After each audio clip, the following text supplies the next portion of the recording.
আপনি কি কখনো আয়নায় নিজেকে দেখে ভাবছেন, যদি চেহারায় কোন স্পষ্ট না থাকতো, আর একটু ফর্সা হলে ভালো হতো, কিংবা হয়তো দাড়ি একটু বেশি গজালে হ্যান্ডসাম লাগতো, সবাই যদি আমার চেহারা দেখে মুগ্ধ হয়ে যেত।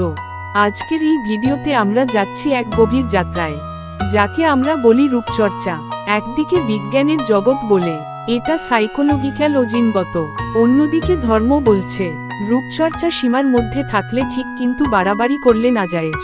তাহলে প্রশ্ন হলো, রূপচর্চা কি সুন্দরতার পূজা, নাকি আত্ম উন্নয়নের অংশ? রূপচর্চার ইতিহাস ও বর্তমান অবস্থা।